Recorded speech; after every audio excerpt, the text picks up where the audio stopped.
Hey guys, welcome back. Just because most of you asked me, I really got numerous and a big number of emails where you asked me, Maya, could you please show us how to play Italian for white?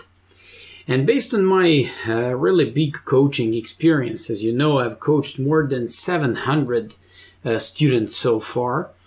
And based on that experience, I know that for most of players ranged from 1,000 to 1,800, a very strong weapon with the white pieces against e5 should be Italian opening. And in today's lecture, I just want to teach you how to play against side bad variations by black. So I'm going to teach you how to play against anti-FIDE lever when they do famous h6, because all these weaker guys hate when you play against knight f6, knight g5. Then I'm going to show you how to play against the Rousseau Gambit with f5. Then I have to show you how to go into FIDE lever attack when they play knight a7. What to do if they go with the exposed queen f6, and finally what to do against Blackburne Shilling Gambit. You know that I got son who's 6 years old, and he's really good at chess. I'm going to make a video about him and how he plays chess and how much he knows the theory and how good actually he is. And I taught him the Italian opening. And based on experience of those 12, 13, 14, 1,500 players, I actually realized when I taught him just a couple of tricks, the ones that I'm about to show you tonight, he won most of his games very easily, or he just learned a couple of traps and uses them very, very often against these guys. So based on that experience and experience of other students of mine, I just decided to share the following analysis with you. By the way, this is just going to be the series of Italian opening, so get ready for more serious stuff in the next videos. Let's go. After bishop c4, one of the typical reactions by weaker guys could be knight g on e7. I don't know, some of these guys want to keep the possibility to push d5. Some of them want to play g6 and bishop g7 to complete development. Knight g on e7 is bad move. It's a bad position for the knight because you play knight g5. They can't stop checkmate with bishop f7 or knight f7, but with d5. When they play d5, and that's practically the only move, you take. And here we go. We just enter into the FIDE lever attack. So when they take by knight, you have knight takes f7. I'm not going to teach you this line tonight. I'm going to teach you in one of the next videos. But just to know, it is just going to transpose into the winning variation for white after knight f7. Then, instead of knight g on e7, they can go with Rousseau Gambit. Rousseau Gambit used to be popular. I even found a couple of 23 and 2400 guys who used to play like this, but it's not anymore. You just have to learn the following couple of moves and everything's gonna be easy. So you play d4.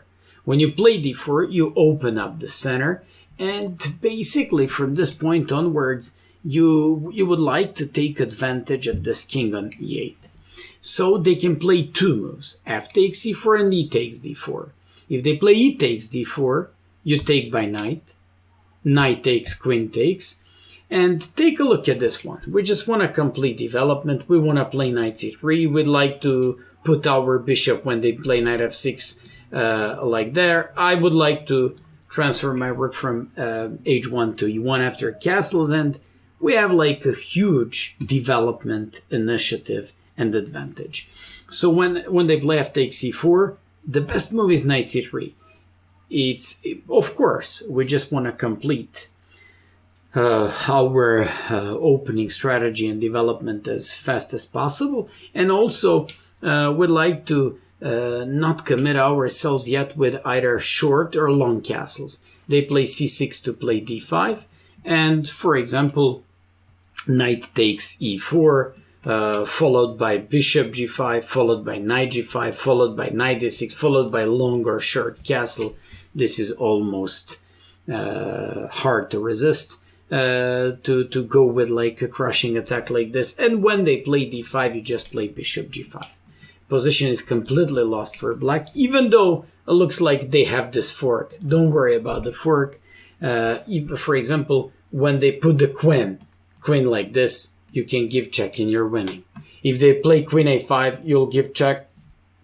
I mean, if they give check, you play bishop d2, and then you decide to play queen a5 or to do long castle or whatever.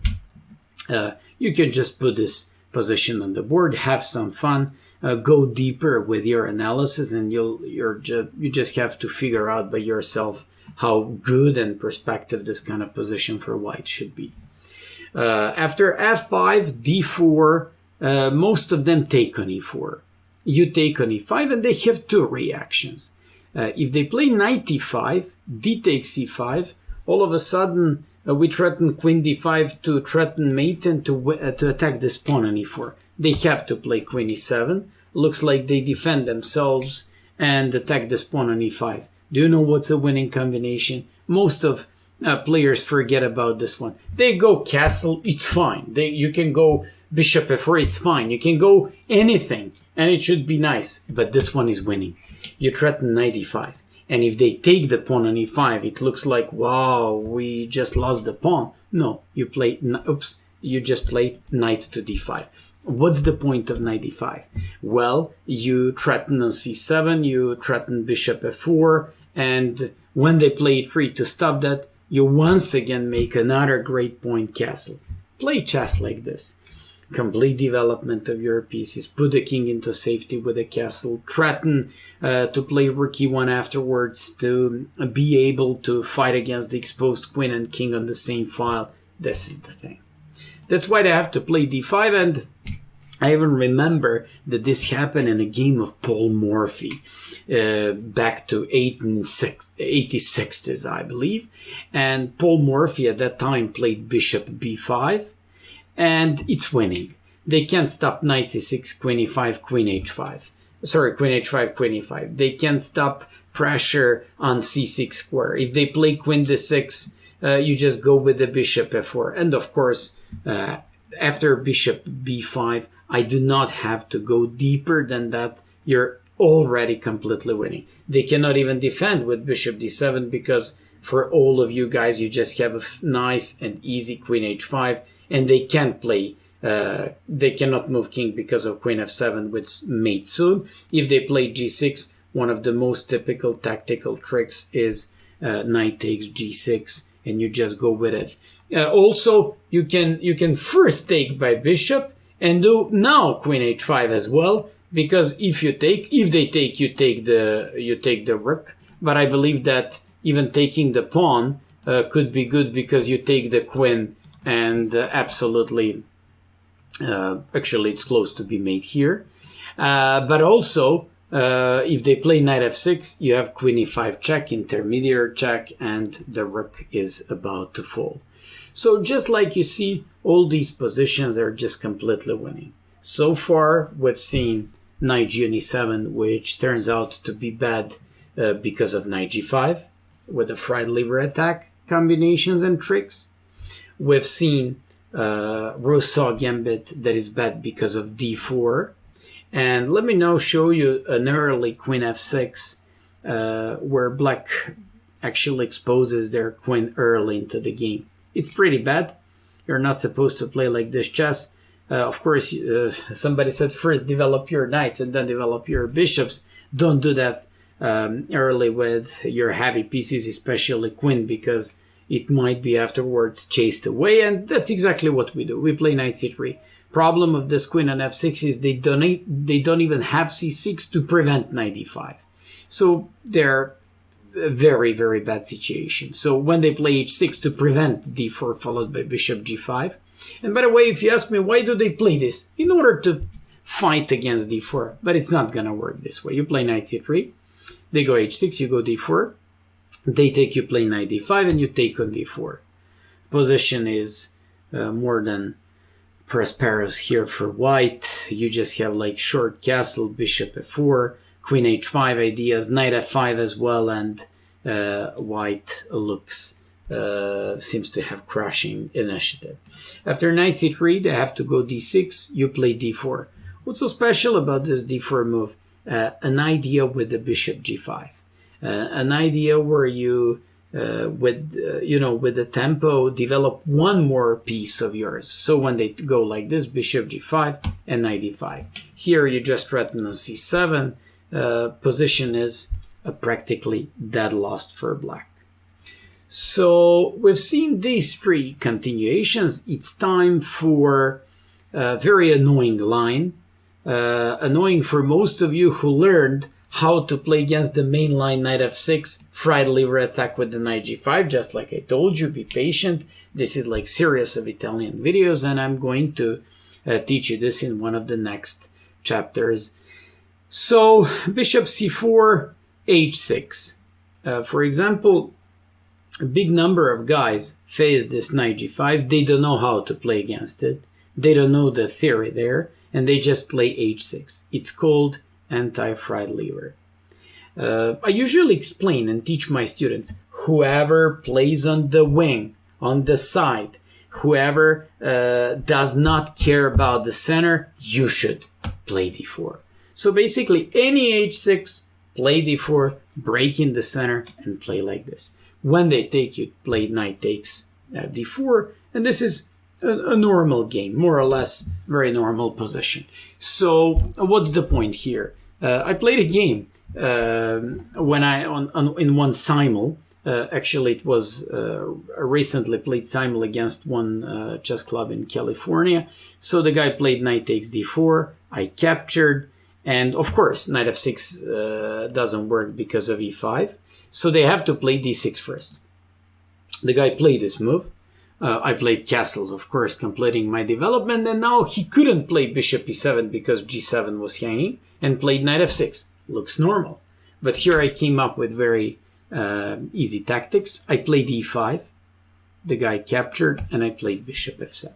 This is a very common Italian trick where you separate the king from the queen. They cannot take, of course, because the queen is fallen. And when the kid played king e7, I played queen c4. With this terrible position out of the opening, with the idea of bishop e3, bishop c5, we'd almost made knight c3 and rook d1, rook after e1, and with this king being centralized so badly like this, you don't have to worry about your future. And of course, I just made it again in like a couple of moves. After knight e4, knight f6, lots of guys do.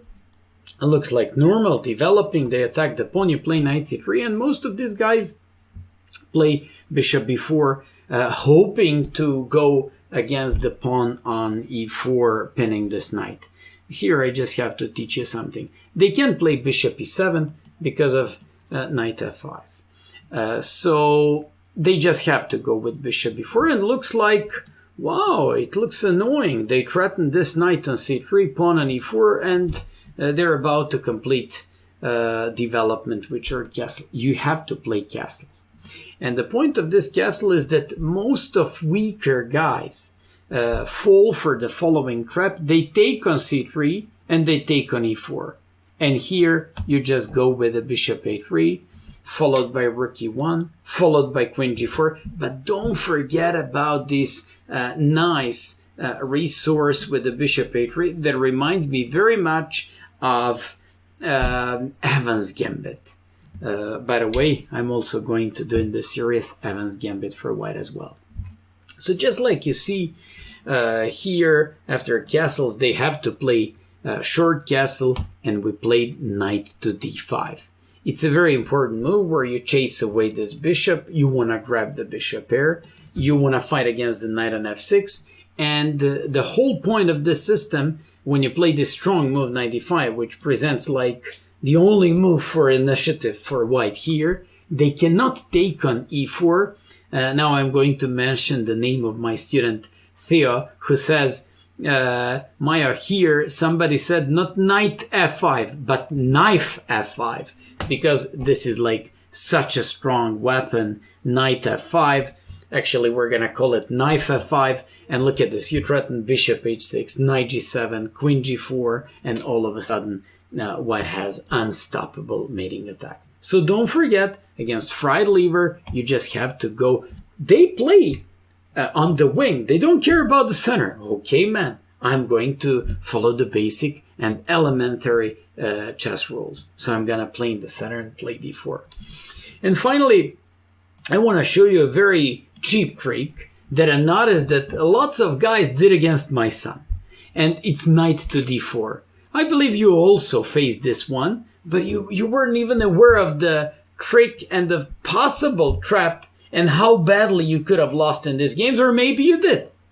I just have to tell you that in the past, all of us tried this kind of trick. I even tried it when I was black, when I was kid, and it worked.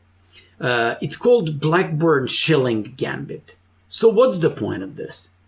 Looks like, wow, they just were about to win and they just blundered the pawn on e5. Let me grab it fast. Please don't make this mistake. I'm warning you. If you make this kind of mistake, I usually say, please switch this game for something else and put your chess set on the shelf and say, hey, this game is not for me. So knight on e5 is a terrible thing. Why not? Because it looks like you just won a pawn, but queen g5, threatening knight and threatening pawn on g2. If they play bishop f7, king d8, and knight is about to fall, you can't move it, and the pawn on g2 is hanging as well. But of course, why not knight f7? Looks like, wow, knight f7 wins the queen or the rook. We already won the pawn. They're about to resign. Don't do it, because in Serbia, we call this not Blackburne Shilling Gambit, but Kostic miniature. Kostic was famous GM from Serbia, and he used it against somebody many, many years ago. And after queen g2, rook f1, queen e4, bishop e2, dum-da-da-dum-dum, checkmate. So don't worry to fall for something like that. It's like kind of typical trap that most of guys, when they were beginners, went and fall for once. And that's why I'm here, just to warn you and to teach you not to do it. And if you're not going to play that move, what do you have to do? You're going to, and you have to take the knight on d4. That simple thing, you just take the knight on d4, play castle, and the rest should be easy. For example, if they play bishop c5, boom, bishop f7, queen h5, typical tactics, you win the pawn, you broke the castle. When you win on c5, they're about to lose the second pawn on d4. If they play after castle d6, you just open up the center. They have to take, you take by knight, they develop knight, you play queen b3 threatening on d7, on f7, sorry, and play rook e1, followed by e5 or d4 and e5. Position is practically winning. I hope you enjoyed this small and pretty short presentation of how should we treat side bad lines by black against the Italian opening. Watch the following vids, stay tuned, and we're coming up with the fried liver attack and the Juco piano in the most interesting fashion. Bye bye, guys.